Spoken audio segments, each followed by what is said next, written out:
always been a problem solver. I think it's probably some combination of nature and nurture.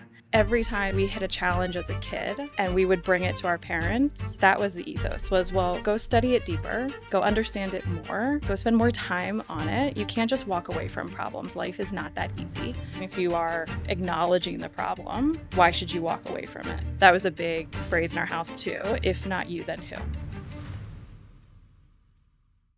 Every problem has a fix. Carolyn grew up in a house where answers weren't handed to her, and this stayed with her through decades of her career and founding journey. It can be summed up with one statement that has stuck with her from childhood to today. If not you, then who?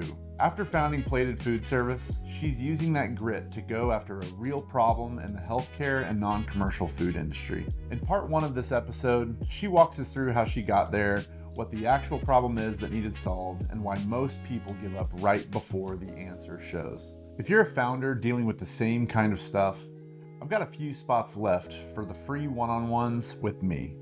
Links are in the description below, and I can't wait to meet you and help you solve your greatest challenges. And big shout out to Bar Taco at the Wharf in DC for letting us take over a corner of the restaurant and record this episode. If you're in the area, check them out. The food's great. All right, let's get into it. Carolyn, thanks for being here today. We traveled a little bit further than you did. We're here in Washington, D.C. Crazy time to be here with everything going on in the world. Oh, yeah. But really excited to get to know you, get to know your founding story, and get to know where you came from. And, as we've been talking, one of the things that was really apparent to me with you is that you've just always been this problem solver. And so I'm just curious, and I want to let the viewers see where that problem solving came from. Was this nature? Was this nurture? Walk us through how you were brought up and how that impacted how you solve problems today. That's a great question. I'd agree. I've always been a problem solver. And I think it's probably some combination of nature and nurture.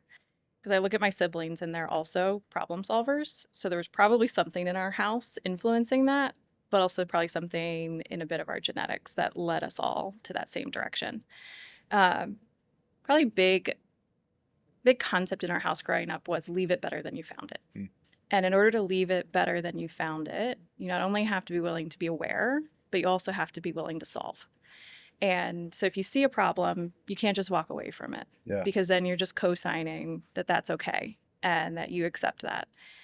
And so the problem might be as small as there's trash on the floor, go pick it up, right? I'm solving the problem of the space being dirty, or it's bigger and it's more broad and more impactful, but you still have to recognize it, be willing to solve. And then I think another big piece growing up for our family was no problem is unsolvable.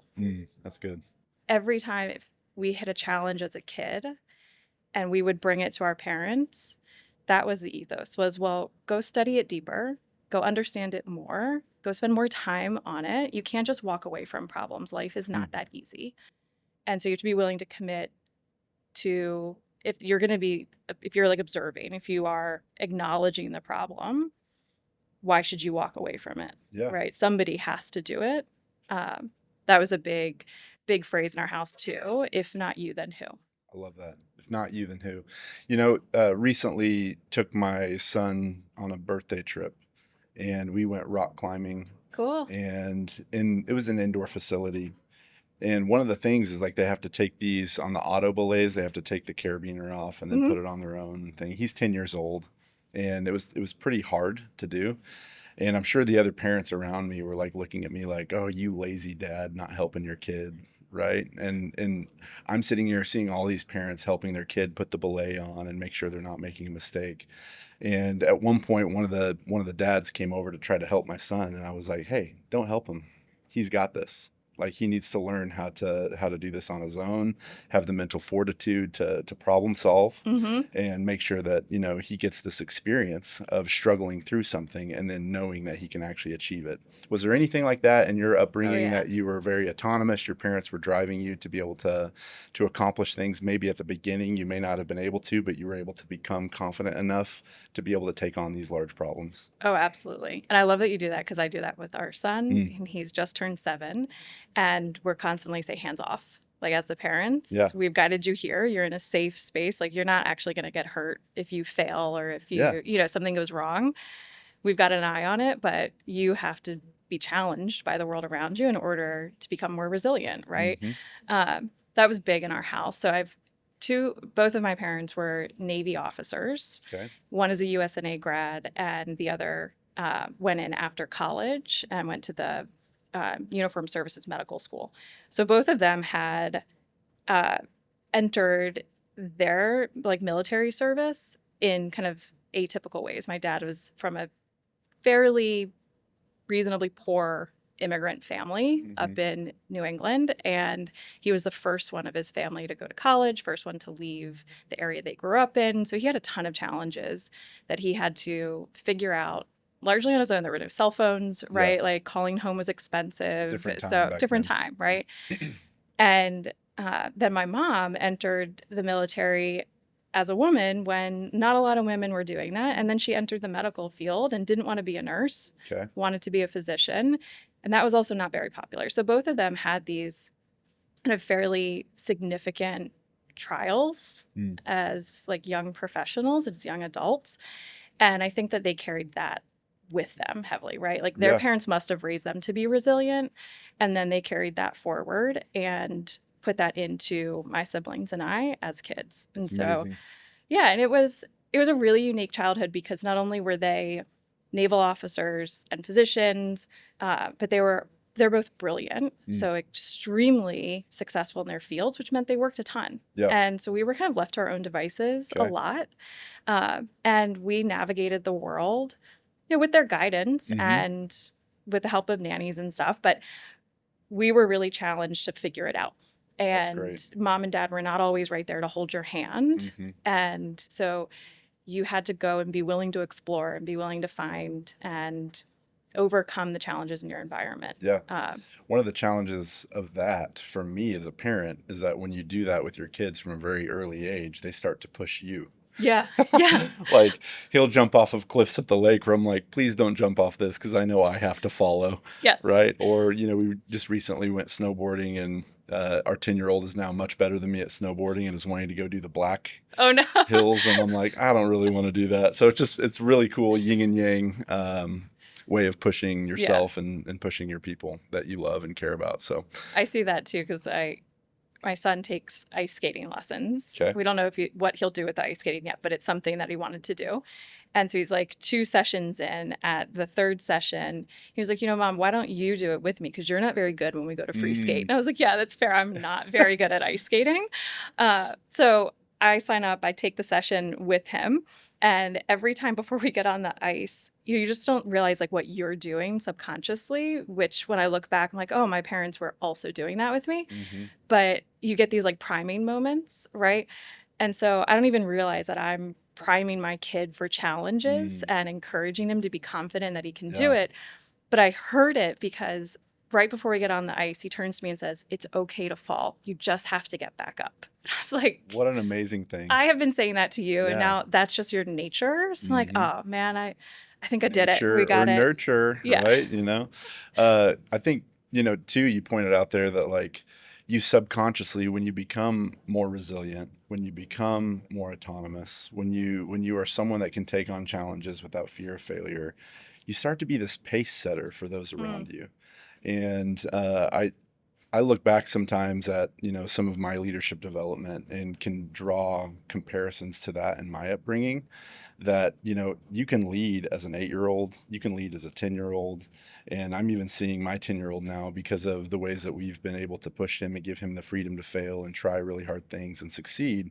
Like I said, he's now pushing his friends around them to do things just by his actions. It's not even him like trying to peer pressure his friends in, but whenever people around him see him doing things that other kids at his age aren't able to do, it's inspiring for those kids to try to do more. And I think that follows all the way through adulthood and into what you're probably doing now at Plated Food Service. So how did that from early childhood then start to transform your friend groups and the things that you were involved in high school?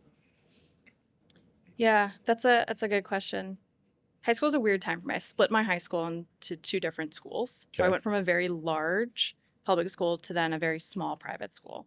Lots of reasons we made that switch, but it was interesting because at the large school, it was very easy to kind of get lost in the shuffle. And the environment around you moved so fast, and there are so many kids. It was really difficult to like find place. And then at the much smaller school, I think I found more of like my place in that the environment was less just do the worksheet, study for the quiz, pass the quiz, which was like the large school. Yeah. And it was much more deep thinking and like analytical thinking, deep discovery, and not even like an encouragement. It was a requirement at that school that you be curious and you go beyond the question that's just on the page, right? Like you really have to dig deeper. Yeah. So there was much more emphasis on reading and what they call like their humanities curriculum. And so in that space, I felt much like I had much more of a home and that my mind fit there because I love to answer more questions. I don't like to just stay at that surface level. Yeah. I want to understand so much more and so much deeper. And when I was in like I think Google had just come out when I'm probably dating myself here, but like I remember like Ask Jeeves, right? Yeah. Like the early internet ages, right? And before that, we all had like the walls of encyclopedias and, you know, just it was a very different way to research and like discover new information, right? And so I remember as a kid, it was probably early high school and sitting and like at the computer in the computer lab class and like, okay, we're going to teach you how to use search engines and like how do you do research online, all this stuff.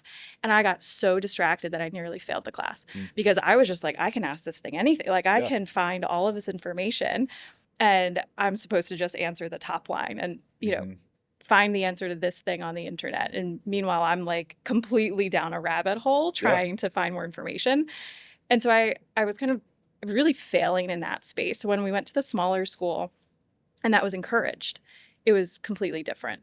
It was the expectation and the norm there to go deep and to deeply understand so that you can see more than just the surface level answer, but that you really get to like root cause. And then you can start to see so much more about the world around you when you're willing to go below just that surface level. Yep.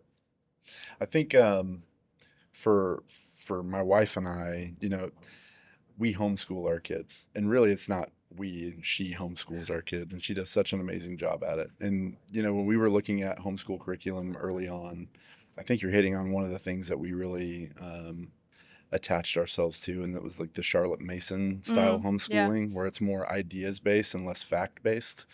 And so we've really enjoyed watching our family be more like, let's get deep on the ideas. Like, why did these things happen? Why is this happening? Why did they make these decisions? Why is this working? Rather than just knowing the fact that it is.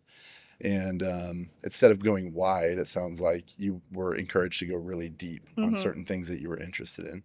And so in your early career, how did those experiences of going deep help you shape what you wanted to start getting involved in whenever you went into college and you started your early career? Yeah. I think that the comfort level with going deep gives you such a different perspective that it can be a double-sided thing, right? It can be kind of like a double-edged sword in that it's really easy to very quickly, to the world around you, appear to be an expert in something.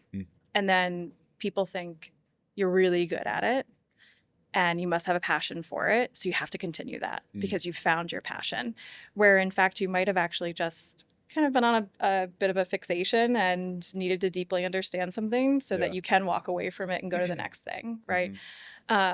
So I actually think sometimes my like nature or my comfort level or my like propensity to do that deep exploration kind of falsely steered me sometimes. Because what really were just me answering my own questions about what I was seeing, what I was experiencing, kind of shifted me into a path which, if somebody had kind of said like, hey, zoom out, right? Like come Yeah. up for air and like look at this big picture because you're just really tunnel visioned into this, Mm-hmm. I probably would have ended up in a very different place. Hmm. And not to say that like that was a failure of anybody in my environment, right? And when you're 17, 18 and the world's asking you, what do you want to be Mm-hmm. for the next 30, like how can you Which is answer so that question, unfair. right? It's such an unfair question. Yeah. And so of course the people around me were like, well, follow your passion. What are you Mm-hmm. passionate about? And at the time that happened to be food for me and culinary arts. And so I was like, okay, go chase that passion. Yeah. Go find the place where you can continue to dive deeper and deeper and deeper on that and get more and more skilled on it.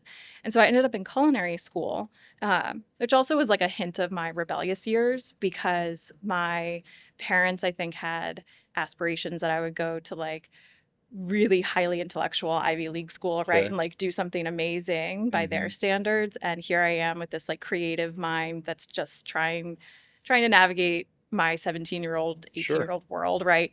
And be a bit rebellious because who at that age isn't? Mhm. And culinary school was the exact opposite, probably, of what Yeah. they kind of had traditionally set up in their minds for me. So not to say they were encouraging. They were very encouraging, but I don't think it was like the desired path Got for it. them, right? So I go to culinary school and I'm loving it initially, and then I do a almost a year overseas as part of this co-op thing, which at my school you were required to do. You had to go out and work Okay. when you're about, I think, sophomore year. And so I went to What a strange requirement that Yeah, you should right, get like, you real go world out. experience and do something, you know? Yeah. Yep. So I was lucky enough to be able to go to the UK, go to London, and work in kind of the food hall at Harrods. They have these food halls, and worked on the what's called ambient purchasing team. Okay. So it's anything that is shelf stable. So jams, jellies, tins of biscuits, tea, coffee, things like that. Mhm. And what it did was it made me zoom out and go, okay, this involves marketing, this involves finance and analytics and sales and like visual aspects too, to like how do you put things on a shelf to get people to buy more of them. It's Yeah. not just the food in the Yeah. tin. It's the food is actually like a very, very small fraction of that equation. Mhm. And so it forced me to zoom out and kind of see more of the world around me. And then I came home from that experience and I realized, oh, I actually don't know if I want to be in culinary the Okay. rest of my life. Like, what do I do? What was it about that made you feel that? I tease sometimes like, oh, I realize it's really nice to have weekends. That was like a Mhm. standard office hours kind of job, right? Yeah. That office ran Monday through Friday, like 9 to 5. And Mhm. then on the weekends, you go out and explore versus like traditional restaurants. You're working the weekends and the holidays, Yeah. right? Like those are the busy hours. So it got me to slow down and shift the schedule a little bit, and also to realize I actually really enjoy using the numbers part of my brain. I think I had spent a couple of years really just using this very creative side and not the Mhm. more analytical side. Yeah. And so that shift into you can be both creative, but there's also this part of the world that's very analytical and actually feels really good to use that part of my brain, got me to realize, oh, maybe I won't get enough of that Mm. if I just stick with this like very food focused Yeah. culinary side. I can totally relate to that because, I'm a very creative person. Growing up, I was in 3D art. I can throw pottery, all those types of That's things. cool. I was a musician. So I was in a band and I was a touring artist. At the peak of our career, we were touring about 190 days a year. And I loved the creative side of my brain. But there was this underlying thing that has always been there that I also had a very pragmatic side of my brain as well. So anytime I was, with the band, I was doing a lot of the business side of things, the Yeah. operation, but also helping with the creativity side as well. And I was going to school for business administration at Missouri Southern during this whole time, and then switched my major to computer information science because I had a class where I had to build a small little application. And when I did that, it was like, oh my word, I can make the world whatever I want it to be in this digital space. Yeah. And I can create things out of nothing. But then the other side of that was matched perfectly with the pragmatic, logical side of software engineering. And so I can totally relate with that. And I think what's beautiful is a lot of times, like growing up, my dad would always say, hey, don't put all your eggs in the creative basket. Don't always do this, have other options. And I'm so glad he did, because I can be creative in the workplace. I can be creative with Midwestern and our organization on how to problem solve. Yeah. And I'm sure you started to see that thread too, where you're like, actually being a problem solver and being creative in how you do that is a superpower that not everyone has. Yes, absolutely. Mhm. Yeah. Being able to combine this Yeah. analytical and creative mind. Yep. That was one thing that early on as a kid, looking back, I'm like, oh, that was like the mind struggle for me, right? Of like, why was it so difficult for me to like find hobbies and get deep on hobbies and like kind of fall into the patterns that most kids fall into? And I look back, I'm like, probably because I am not all of one or the other. And I straddle between these Yeah. two. And I don't know the data on it, but I think it's probably not the typical that people are able to really feel good using both sides of their brain like Sure. that. Like they're usually kind of parked on one side. Yep. Right. One of the things I've seen too, there's this idea of like a high agency individual. I don't know if you've seen that. It's becoming a more common term, Okay. and especially around like AI, you want to hire high agency individuals. And one of the key differentiators with a high agency individual is someone that is okay with not following the social norms. Mm. And what you're describing to me, and even I found in my own, upbringing, was because of this pragmatic and creative ability to harness both equally and separately, is that you didn't always have to follow the social norms and just follow the path that everyone charted out for you or wanted you to do. I hear that, Yeah. and that, you went into culinary, and that wasn't necessarily what your parents were like excited for you about. But then now you're shifting not only just in food service, like you're making the choices necessary to guide your future in Yeah. a desired state that your creative and pragmatic brain can help guide you towards. And I think that's a beautiful thing. Have you heard of the Dunning-Kruger effect? I have, but I'm blanking on it, so you're gonna have to Yeah, remind something me. that's coming to my mind right now as you're talking, because this idea that the less you know about a subject, the more Oh, confident you are, yeah. right, on the subject. Yes. But the more you know and the deeper you go, the less confident you are about any of it. Yes. And I think, as you're talking about culinary and your path, and maybe at the beginning you're like gung ho, this is what I want to do. And then you start to learn more about it. You're like, this is an endless abyss of knowledge that I do not have, Yes. at my fingertips, and I need to learn more about it. Walk me through how that shift that you made, being in, the culinary arts, and then saying, no, I want to use more of my pragmatic brain behind this, and I wanted to learn more about it. Yeah. Talk to me about that journey. So I got really lucky because the culinary school I went to also had a nutrition program. And that nutrition program would set you up to either be kind of like a food scientist specialist that does product development type of work, or a dietitian. And those are like the two primary paths at the time. It was a very new program. And so I said, okay, I'll shift away from just the culinary arts side, and I'll shift gears into this track. Mm-hmm. And it was good timing because that track didn't open until junior year. So it's like a defining your major kind of concept, right? So the first 2 years, everybody does kind of the same general work. And then the last 2 years, you're supposed to start specializing in something at the school. And so I said, okay, nutrition will be the track that I'll go. And I think it was probably the fact that I was raised by two physicians that I felt extremely comfortable in the healthcare side of that track to go be a dietitian. It was very easy for me to do the work. I understood the work, like the biochem and the anatomy classes that most people stress over. I found to be super not comfortable, easy, but comfortable, right? Like the information made sense. The learning path made sense. It it was challenging because you had to learn something new, right? Yeah. But it was not overwhelming. It didn't feel super foreign. So I was like, Do oh, you this is have the a right feeling path. though, because of how you were brought up and how you were always put into challenging situations, yet learned to be comfortable in them, no matter what track you chose, you probably Yeah. would have been excellent at? That's probably fair. Yeah. Yes, that's probably true. And my parents used to say, not often, but if it came up, they would definitely emphasize that their goal as parents is to make sure their kids can thrive in any situation, in Yep. any environment. For So sure. that would be the mark of success for them. And so that was very much it. Like, you know how to study, your brain is open, your mind is open, you know how to learn and apply. So Mhm. you could probably put any textbook in front of me. This is like that confidence, Yeah. right? You could put any textbook in front of me and I will figure out that Yep. information. I can do that. And then probably halfway through the textbook, I'll be like, oh my God, this is real complex. Like, Sure. holy moly. Yeah.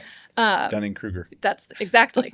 So I went through the 2-year nutrition program, and I don't know what pushed me into pediatrics, but I was like, I'm going to specialize in pediatric nutrition. That was really interesting to me at the time. And I don't know what triggered that. I don't know where that like started, but it seemed to fit. And I think I was fairly good at it. It was I left college and fairly quickly got a job and was good at that job and was solving cool problems. Like I was working in a hospital and we were changing the what's called a formula room. So kids who need specialized formula, Okay. taking that out of being made in the kitchen and putting it more into a lab setting that was like on the unit in the hospital so that you could do more kind of not complicated, but more sophisticated formulations and modifications. And then we brought in human milk banking into Okay. that. So modifying human milk for really sick infants so that it would meet their nutrition needs. So that to me, that was also the time where it was challenging me to learn new things, but in this framework of pediatric nutrition. I wasn't even a dietitian yet at that point because it took a couple years to get into an RD internship. But I had to teach myself in that position. That's like the first exposure I got into like what's the potential of software and technology really, because in culinary arts we didn't spend much time in college on technology, right? And so then in this role, pretty quickly we figured out we need like a cataloging and database system to keep track of all this stuff and to make sure everyone's making it in the same way and that we're tracking when did it leave and all these parts and pieces. And it was such a small element to the whole hospital that it was not attractive for their actual IT department to take this on. And there wasn't any program that did it.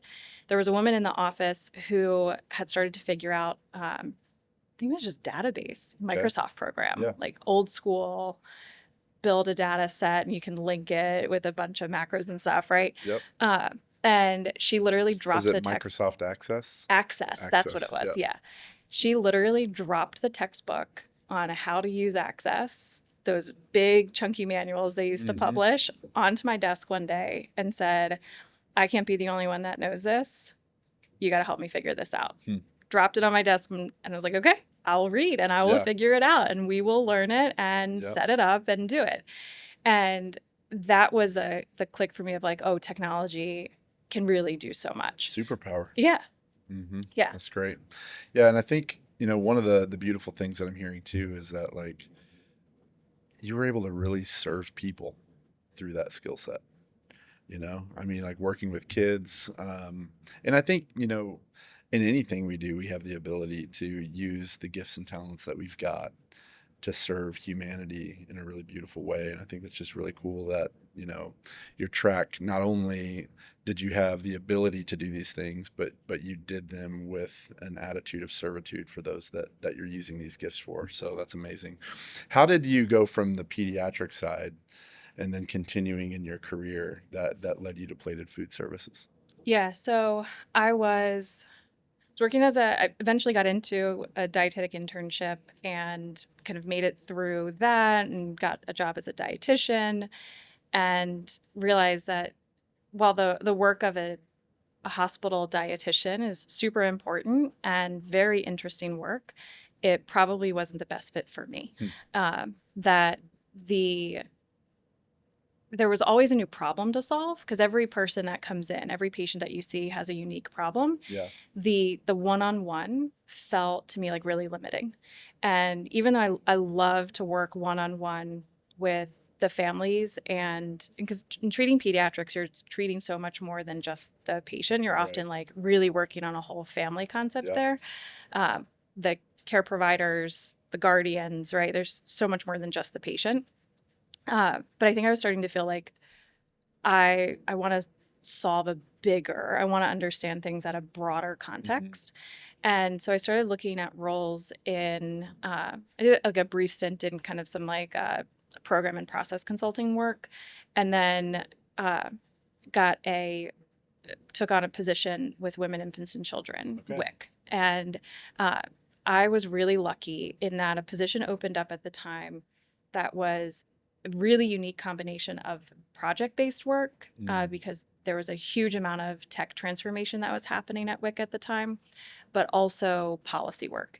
And so if you're an analytical and you're kind of a creative problem solver type, that's like a beautiful merger, fireworks right? go It's off. yeah. You're like, oh my God, I can like deep dive on rules and regulations and policy. And I have WIC is so interesting too, because you have probably one of the largest data sets in the country of population health information. Interesting. And WIC, most people don't think about it, but it actually, at the time at least, it was like 55% of infants born in the US were WIC eligible. And I think it's somewhere around 50% still.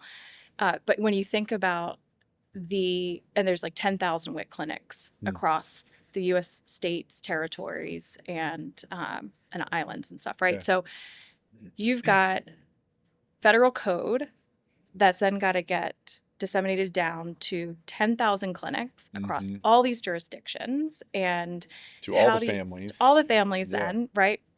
And how do you make sure that everybody's getting the same experience and that everybody's getting the same access and people understand their benefits and how to use them, but they're also getting the education because education's a really big part of the WIC program.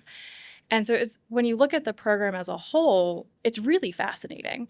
And there's a very unique opportunity with WIC too. It's one of the rare spaces that the leadership is female dominated. And that's largely because, at least from what I saw, was largely because the leaders at WIC are promoted from within, which is also really rare, right? So they start at the clinic level and they work their way up. Wow. And so if you're like a young female professional and you're trying to figure out like, how do I learn from other leaders and what does it look like to be a woman who wants to do both like good altruistic things, but also has this analytical mind and is also a bit creative, that's your people. That's because amazing. that group, almost all of them meet that definition. And it's an incredible group of leaders, both thought leaders and actual like community leaders, making real impact. Okay. And so I spent a couple years with them. And because I wasn't at the clinic level, I think that's where like you get the most feel good vibes because you're seeing people every day and you're seeing the impact of your work. You can tangibly feel the difference that's being made. Yeah. I was more at the state level. Okay. And that means that you're dealing with the bureaucracy of the program as well. And you don't get as much feel good out of it. So I think I realized a couple years in that my fit with like my personal pace of work wasn't really a fit for government. Okay. And that as much as I love the program and I would probably go back in a heartbeat if the right role opened, that it's not where I was going to grow as much as I could. I wasn't going to reach my potential there. Okay. Were you working on any process things or like how to like implement the things that needed to be implemented at kind of like at a process level? Oh yeah, a lot of that. The big transformation that was happening when I entered WIC, which was already well underway, was this transition from paper voucher checks. So when you get your benefits and you go to the store to use your benefits because WIC doesn't buy the food, right? WIC enables participants to buy the food. You have to go and take this paper check and the store has to check off what you've used. And there's a lot of kind of inherent issues with that, right? So we were transitioning from paper to electronic and giving people cards, and their benefits were loaded onto the card, and they'd go to the store and shop just like if you were using your credit or debit card. But with that becomes a massive data pool and also a massive process problem, right? Because now you've got to get that card to work. Paper always works, right? But now you have to have systems in place that make sure that that card works And if every it day of the doesn't, week. this And is the decision trees that have to be made and all those types all of the things. parts and pieces. Yeah. I think that's amazing that everywhere that you've been able to make a significant impact and like leaving it better than you found it, you know, bringing it back to like, if there's a problem to be solved, if not you, then who? Yeah. And I think that's just a really interesting, tangible way that we can even see that in your involvement in WIC. So when you moved on from WIC, did you start consulting? What was the I moved from WIC to, I went like to the polar opposite, which tends to be my pattern. Like once I'm like, oh, I think I'm done over here, I'm like, let's go jump across the entire spectrum and find something polar opposite and see what it's like over there. So I went into like private sector. So it's still kind of like healthcare and food related, but I went to work at the corporate office for a contract food service management company. And so what they do is if a healthcare facility needs to feed people, which they most do, right? They don't want to operate their kitchen. They need the kitchen. They need the staff and all the parts and pieces. But they have said like we want to simplify this by bringing in a contract firm who's going to tell us the best way to do it and hire the staff and run the purchasing program and set the menus and do all of that. So I started work with them as a dietitian supporting the dietitians that they were employing, but also because I can't stay out of it, I had to like, I just kind of naturally fell into also being more involved in the operations and not just the nutrition components. So when you woke up every day, you woke up and said problems. Yes. that you had to solve. Oh yeah. Which to me, I'm like, this is a great day. Exactly. I get to go solve problems. I get to like Yep. really figure out the how and the why. And the really cool thing about contract management, which is very similar actually to WIC, was that if one location's having an issue, it's probably not if other locations will have that same issue, it's when. Right. And so every time you have an issue at the operation level, you get the opportunity to say, is there a way for me to process improve this so that future locations don't have this issue? And it's not always successful in doing that, right? Because there are factors that lead to those problems that might not be the same one to another. And you have to get people to adopt, and you have to kind of the challenge of the contract management work was that we didn't have the policy influence that we had at WIC.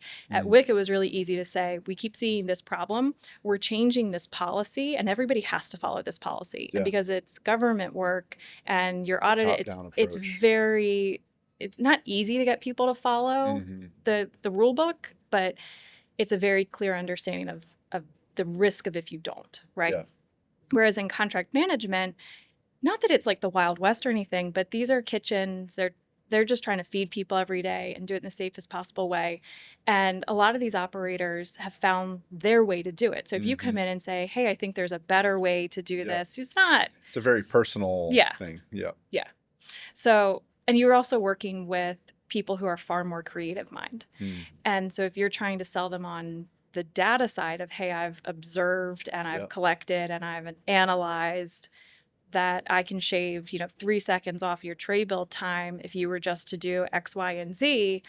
Well, in their minds, they're like, my system is working. I see it as successful. And their minds don't always understand that data side. So it really pushed me to refine my approach and get better at being a leader that people wanted to follow, not that was just like dictating word on paper, and like pushing it down.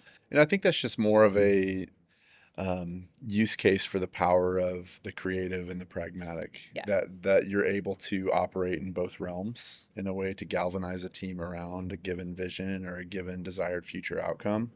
And it really is a superpower. I've seen it in my life, and I've seen it in a lot of the founders that, I talk with and those on an entrepreneur journey. When you think about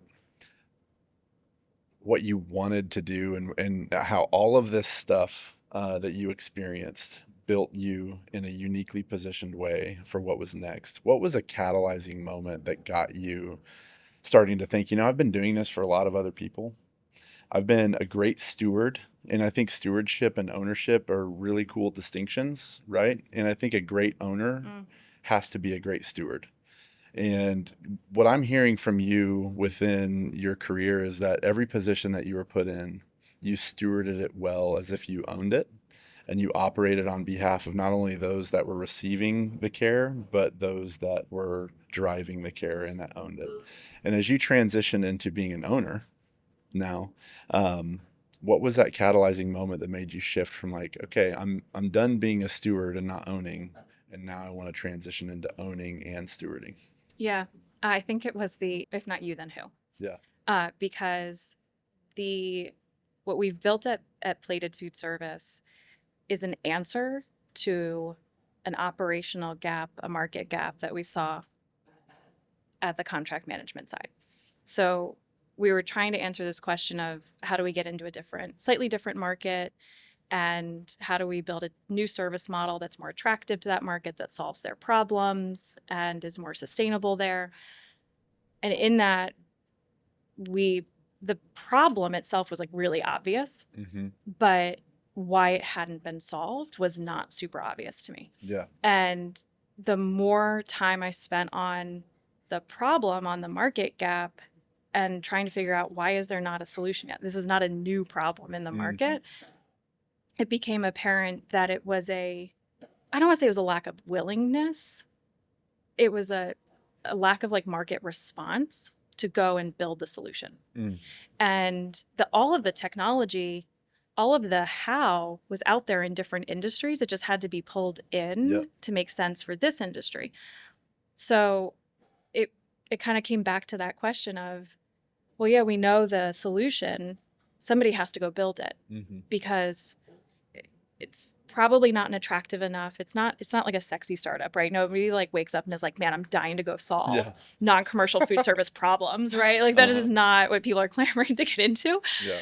So I had this moment of like, yeah, if I see this solution, if I don't go solve the problem, will it ever get solved? Yeah. Or will it just kind of continue to limp along? And there are enough other ways people are getting around the problem now that it's not like it probably on the surface doesn't look like a massive opportunity. But if you dive deeper, you realize like, oh my God, there's a huge opportunity here. And somebody just has to commit to solving it. Sure.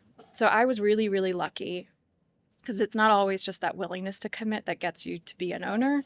I was really lucky that there was alignment with the owner and founder of the company I was working for, who was equally invested in solving that problem. And then we also at the same time had an investor show up who was able to fund it. Yeah. So I had like a stars line moment.